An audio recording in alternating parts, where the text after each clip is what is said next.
Big Talker 106.7 FM and Sauga 960 AM, Greater Peel Region, Ontario, Canada. You can go and listen to some of the previous interviews that we've done with guests on ConseumerChoiceRadio.com. And one of those that you may hear is with our colleague, Bill Wirtz. He's our senior policy analyst. He is the guy that you go to if you want something written, if you want something understood, and you want to figure out what is the best take of the day. And that's what Bill is all about, and that's why we have him on the program. You can also check out his weekly podcast that he does dedicated to European issues, everything in the European Union related to consumers. It's called ConsEUmer, EU, right there in the middle. We'll link to that into our show notes. So, Bill, thanks so much for coming on the program, good man. What a flattering intro. I really appreciate it. Thank you for having me.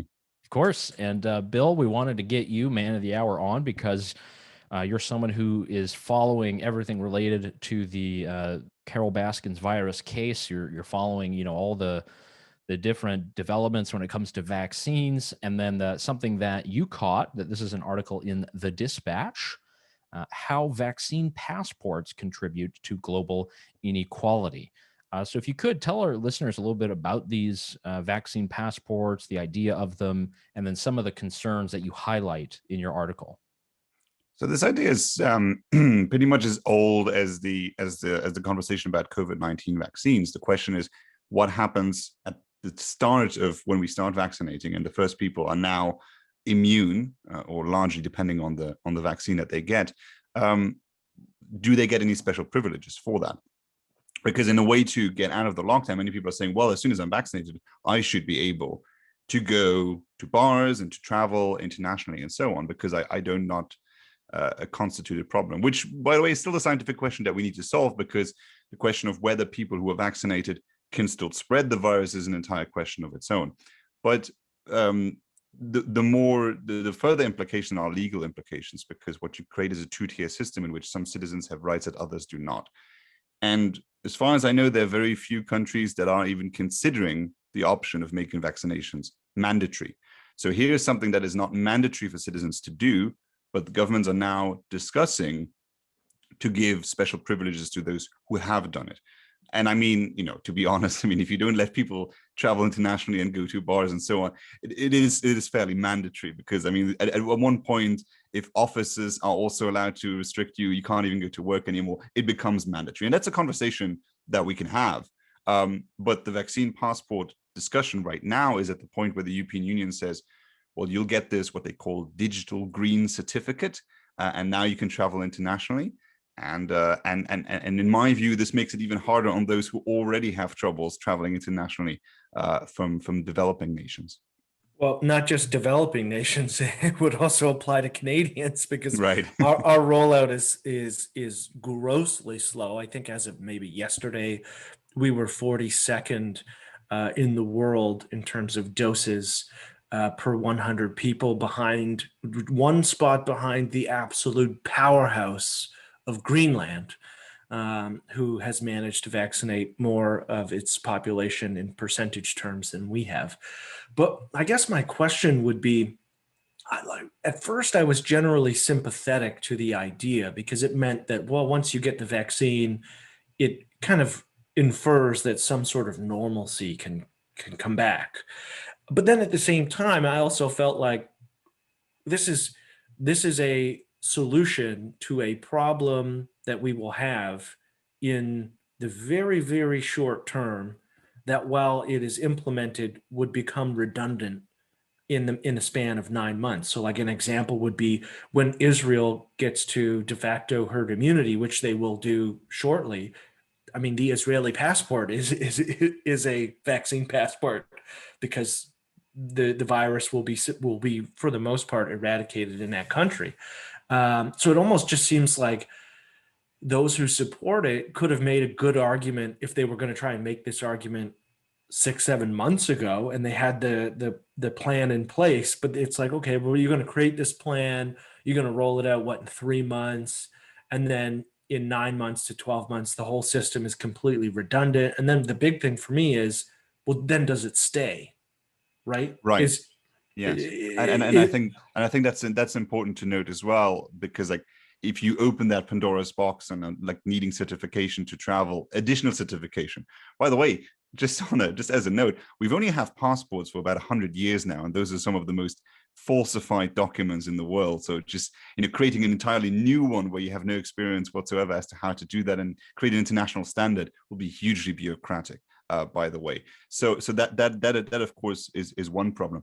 Now the other problem is that to me is the inconsistency, because when we started this whole thing, it was all about flattening the curve in order to protect hospitals. So the actual narrative should be, well, if we get vaccination rates to a level that our hospitalization rates are low enough, we can reopen and we can still accept people getting coronavirus because we will have the capacity in our hospitals to treat them. That was how we started.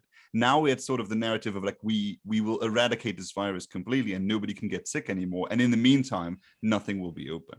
And I think that's also not where we should be, because that's not a rational conversation as to how to deal with disease. Yeah. And I think, Bill, a lot of the points that you bring up are, it's not just specific to the European example. We have to think about what this means for travel in the future. And one thing that you did not note in the article, and there's more news that has come out about this every second, but Israel does have a version of this, to people to gain access to hotels and gyms and bars. I guess I'm just in my old school dystopian, skepticism to really see this happening. And I know that some points have been brought up that, we do need vaccines to enter certain countries. You are required to prove that you have a, let's say dengue fever vaccine to go to Indonesia, or, whatever, malaria vaccinations if you go to some African nation. So these kind of things exist, but there's no centralized, identity document that contains your data, that would allow you to enter a particular country. And that's not even thinking about the fact that not everybody can get vaccinated, right? You've got young kids. So what does that mean for young kids? What do you have for some women who might be pregnant or breastfeeding that aren't able to get it either? And there's whole, leagues of people who live and travel and work who won't be able to get the vaccines because, for some reason their doctors say they can't. Does that mean they're going to be barred at the border or anything else? Is that some of the complications that you've seen? And what can't be accomplished by testing? Like what does the passport achieve that a robust testing regime wouldn't? That's another thing. Is like, well, you want to create this passport system. It's like most of the airlines either are or either are requiring tests, whether by government mandate or by their own choice. And so I think we can ask Bill. He's flown more than both of us combined for the past year.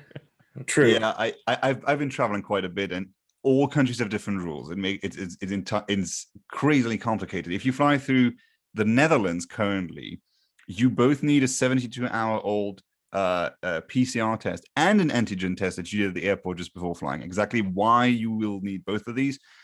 The Netherlands was just trying to make it as difficult for you as possible to travel. The website of the Netherlands that has the section traveling to the Netherlands just has the sentence, don't travel to the Netherlands. So they made it because on top of these two tests, you still need to do 10 days of quarantine after you arrive. So basically, it's just like, just don't come here at all.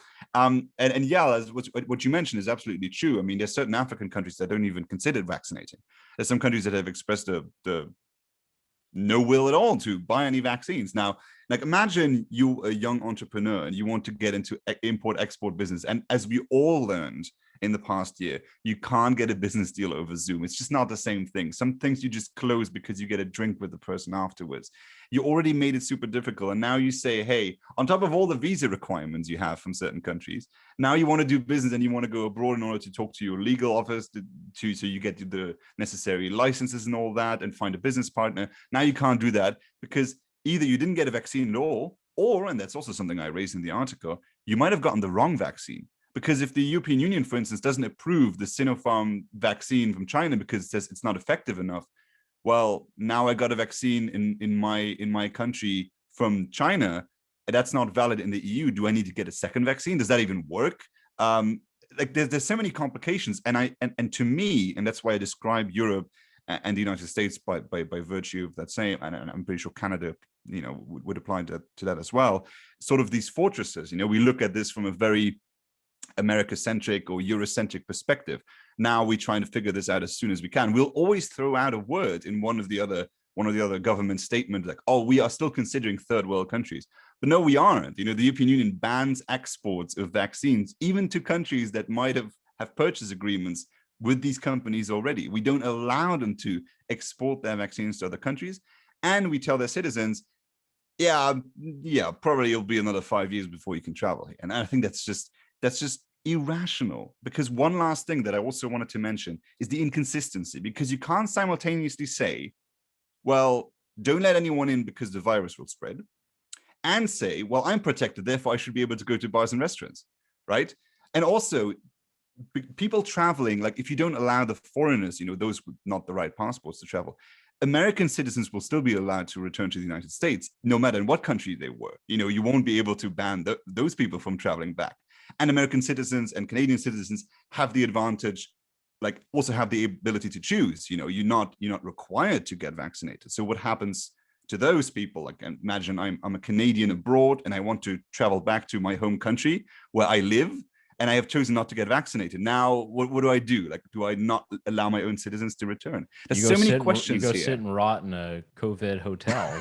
Yeah. Bill, I don't know how well versed you are in this, but they created this hotel quarantine program. It was originally thrown out that it was going to be like 10 days long, but now it's like with multiple tests, it's I think like a maximum of 3 days. But it comes with a price tag of about, I think, $2,500. So you have these people who are coming home. So like this poor woman, they interviewed her at the airport. She had to travel. I forget which country she traveled to. She had to travel for the funeral of a parent. So talk about like the most devastating reason to travel. She comes home. She can't be refused because we don't do that in Canada. But she's required to stay at one of these hotels. She's charged $2,500. Of course, she tests negative all the way through. She doesn't have COVID. She didn't have it. And it just seems like a huge act of symbolism to try and look in many ways, in similar senses to like the TSA in the United States. It's rather than security theater, it seems like COVID theater a little bit.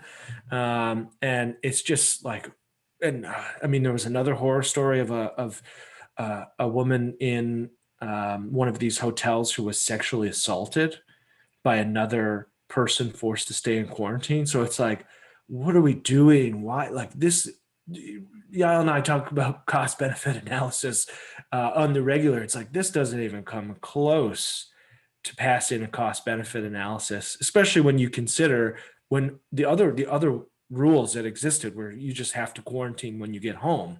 And it's like, well, is that sufficient? I think you could make the argument that it is, and then overlay that with your very important point about goalpost shifting is, are we having a conversation about COVID zero, or are we having a conversation about ensuring that our healthcare system does not dissolve and we have an Italy type scenario?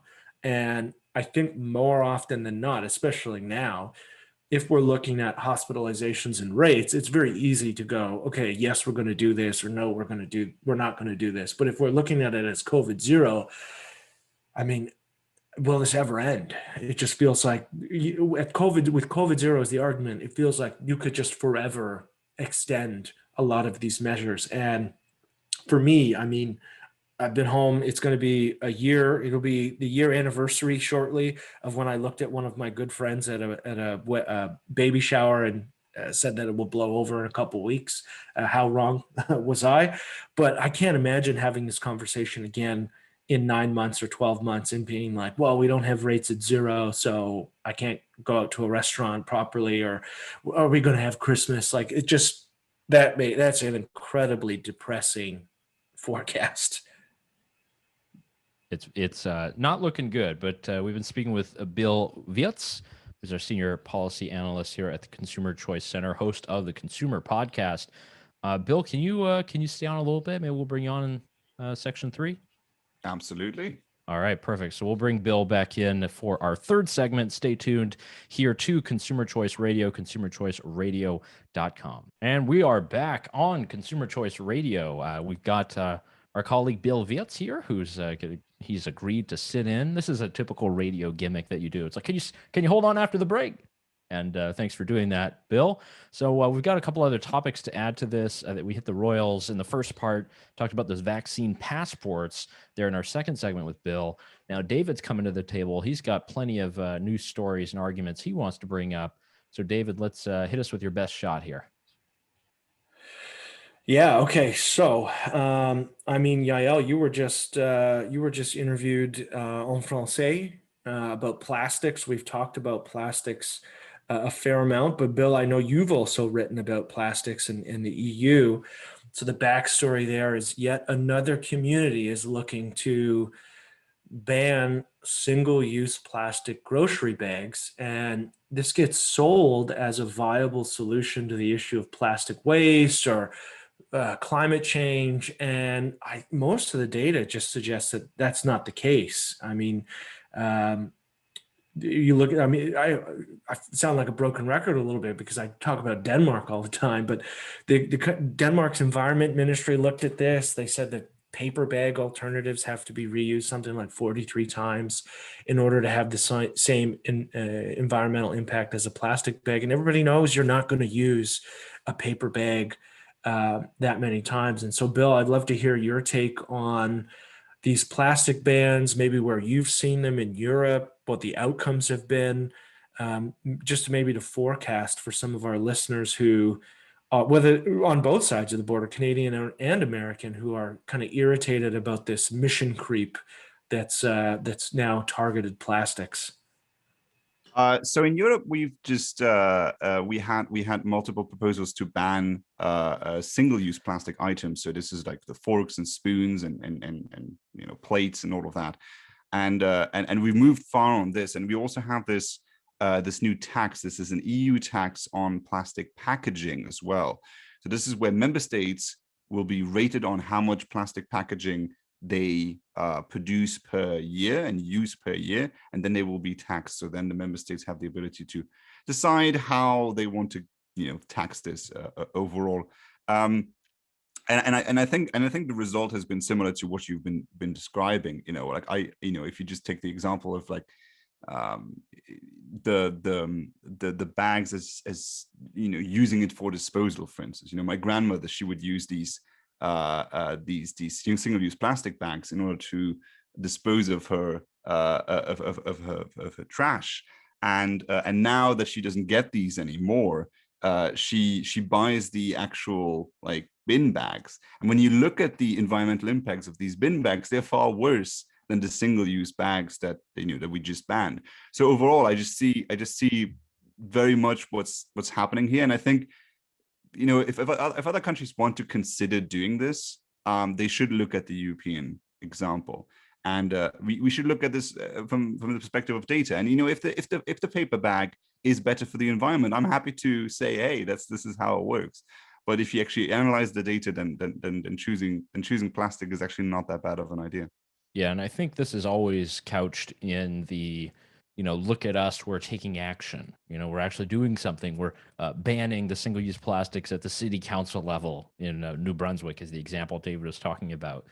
And all of this is always it's just feel-good measures, because what does this mean for the cities outside of it? Are they still going to do this? And there are so many exemptions to these rules. It's just insane to really see that for some reason, the moral position becomes that of just banning products outright, never thinking about the costs, never thinking about effectiveness, and never thinking about the signal that you send to people who are supposed to actually bring us out of this mess. It's not any city council in the US, Canada, or any municipal council in the European Union that is ever going to come up with an alternative to plastic. It just isn't. What is going to happen is entrepreneurs are going to look at the market. They're going to say, all right, here's a prime example where we can disrupt this. We can use some kind of algae and mix it together with fusion and hydrogen and create an awesome alternative that's better and lighter and recyclable. But it's never going to be done at the governmental level. And it's just unfortunate that those who introduce these bans, much like the Green New Deal in the US or the New Green Deal in Europe or whatever it's called, the people who want to just use force and want to ban and restrict are seen as the heroes. and the innovators that are actually going to bring forth that alternative are just not even a part of the conversation, not even thought about in that realm. Yeah, and Yael, I mean, the way you describe it for our listeners, some people may be listening to that and being like, wow, that doesn't exist anymore, or like that's maybe some future innovation that is not out yet, except that it is. There are entirely new product classes of PHA plastics. I can't get into the chemistry of how they're made because it's complicated and that's well beyond my level of expertise, but these things are almost entirely biodegradable to the point where you can actually home compost them. So a lot of North Americans have a compost bin. You can actually take these styrofoam cups and containers and what have you, and they actually compost at home. And so there's an example of someone thinking, how do we do this better? How do we create a more environmentally advantageous product? They go ahead and do it, and that you have these lazy legislators who are like, no, all bad, ban it. I don't care about your innovation. We don't solve problems here. We just ban things. So really irritating from a consumer's perspective. One other issue, I mean, it's also on the environment, is the idea of carbon tariffs. So I will have a article coming out with a little bit of economic forecasting on the cost. So Trudeau and Biden have hinted that they're going to look at a carbon tariff, or carbon adjustment is the more astute way they describe it, essentially taxing goods from countries that don't have our levels of environmental protection. And it gets sold as a real viable policy to curb climate change. But really what it does is it just punishes the developing world for their exports. Really, really unfair. And at the end of the day, this is something a lot of people don't realize, is that tariffs are inflated costs paid for by domestic consumers. And so it means that everything we get from abroad from these countries will go up in price. It's protectionist. It protects domestic industry against competition. It really is a policy nightmare, or what I call policy mischief. And Bill, I know that Boris Johnson has looked at this in the EU. I know Boris Johnson has looked at this in the UK. The EU is kicking around this idea. What's your take on the idea of carbon adjustments? Yeah, so we have a similar proposal out there, and interestingly, the European Union is considering it as part of funding the 700 billion euros we just took up in debt in order to fund the COVID-19 recovery. So this is also, like, we need to consider that politicians don't just raise taxes out of the reasons that they pretend, but it's also to kind of fix the deficit. But so the carbon border adjustment, so the European Union has similar problems on these environmental issues. The politicians say, well, there's all these rules, and then the industry, local industry says, well, we're punished by all these environmental rules. So what we're going to do is we're going to produce in countries that we can legally import from. So this happens in the EU. You go to Belarus, you go to Ukraine, you go to Russia, and then you bring it back in. And so in order to, so the companies that lobby for these rules, they're coming from a good place. They're saying, well, we are unfairly disadvantaged compared to competitors that produce abroad, and we're shipping all the jobs away, but they should be mad at the environmental rules, and they shouldn't be mad at the foreign competition or the foreign producers. So now they say, well, this is very often, this is industry, actually local industry, arguing for this, by saying, well, we should have these are effectively import tariffs. And it's interesting how when Donald Trump used to say, well, we need protectionism in order to protect our American industry, it was like, well, this is backwards protectionism, this is nationalism, this is this America first, blah, blah, blah. And now when you do it and you justify it by saying, well, this is about environmental rules, and you should buy local, you should buy French, German, Polish, whatever, now it's fine because you're coming from it from an environmental perspective. So actually all Donald Trump needed to do is go to the G20 and say, well, I'm doing all of this for the environment. I'm doing the exact same policies just for the environment. And it would have been great.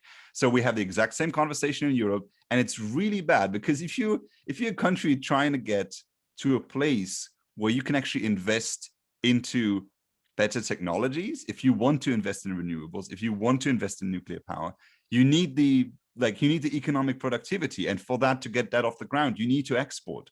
So, you can't get off the ground if the European Union says, well, the only thing you can do is to develop your country is the foreign aid we give you, because we're not allowing you to bring anything, to sell anything to us. And we don't want you to burn any fossil fuels either, even though we did it for the longest time. You know, I always consider this to be it comes from such a privileged perspective. You know, it's a bit like the whole rainforest conversation in the Amazon. A little bit of climate colonialism. Yeah, I mean, like when we had the whole discussion about the Amazon rainforest in Brazil, and if you take a plane and you fly over Brazil, it's mostly green. Like the entire country is mostly green. If you fly over large parts of Canada, the US, and this is specifically true for Europe, by the way, if you fly over Germany today, you won't see that much forest. Most of that is agricultural land. So what we've been doing is that we've gotten rid of most of our woods and our greens, and we use all of it intensely for agriculture, and we became the dominant economic powers in the world by virtue of doing that. And now that we settled in and decided for the last 20 years that now we very much care for the environment, now everybody has to adapt to that. And whether this keeps people in poverty or not, we don't particularly care. My thing is, if you really want to do something about this problem, what we see is the most environmentally friendly countries are also the richest ones. If you increase economic prosperity, you also give people the tools in order to protect the environment. Because if you have the facilities to recycle, if you have the facilities to dispose of waste correctly, you pollute less. If you have the ability to buy more innovative cars or more innovative buses and so on, you will do it. So for that, you need the resources, you need the economic performance. I love that, Bill. And it's a point that's never really brought up. And I know there's always pressure that's put upon various political leaders to deliver on climate promises. And I think with the carbon stuff, it's just insane that we're talking about pricing carbon generally, because we're talking about carbon dioxide outputs, not just carbon. I mean, poor carbon miners. They thought they got into this and they were going to make a killing, and they're just getting taxed, from every Yahoo cranny. So it's unfortunate, and it is true. It's the developing world versus the developed world, and a lot of this is kind of cloak and dagger. We're not really seeing it. It's put up in nice language, and it's just kind of excused. We're not going to see much criticism, but yet I haven't seen the great, Nobel Prize winning economist who has put forward the best climate plan. It just hasn't happened. A lot of this is pushed by environmentalists who are not very, we'll say, economically minded, nor understand that things have costs in the short and long term. And on those costs, I mean, Bill, you mentioned Donald Trump. Everyone had this right. The appropriate response to Donald Trump's tariffs was, this is nonsense. And I'll give our listeners a case study. So he targeted washing machines. And it's a niche subject, but he targeted washing machines. It increased the price on washing machines in the US by 12%. And he justified it by saying, well, it protects American jobs. Well, it did. It created 1,800 jobs, but American consumers paid $1.56 billion with a B in extra costs for these washing machines. And so for every job that was created by Trump's tariffs on washing machines, it cost US consumers over $800,000 per job. Talk about getting washed up. This is bad. Yeah. All right, we got to say goodbye to our guest, Bill Wirtz. He's the host of the Consumer Podcast, our colleague at Consumer Choice Center. Bill, thank you so much, good man, for coming on the radio program. Thank you for having me. All the best. And that pretty much does it for us, David. I know we've got plenty of your articles, my articles to share. We'll put those in the show notes. We'll have a good time. And thanks to Bill again for coming on. And look forward to a good conversation next week. Yeah, until next week, we'll talk to you soon. Thanks for tuning in. And that does it for us here on Consumer Choice Radio, broadcasting on Sauga 960 AM every Thursday at 1 p.m. Consumer Choice Radio, hosted by Yael Osowski and myself, David Clement, is a syndicated weekly conversation featuring the latest news, interviews, and expert analysis that covers consumer topics from around the world, focusing on innovation, tech, regulatory policy, and science. Tune in every week to learn why consumer choice matters. You can find all of our previous episodes, interviews, and show notes over on consumerchoiceradio.com, as well as the podcast version of this show. And as always, be sure to subscribe and rate us wherever you do listen to your podcasts. You can follow us on Twitter at ConsumerC Radio. myself at YAELOSS, and David at Clement Liberty. And find our interviews on YouTube and Instagram, just looking up Consumer Choice Radio. If there is a consumer issue affecting you that you think that we should cover, email us directly at hello@consumerchoiceradio.com. Thank you again for listening.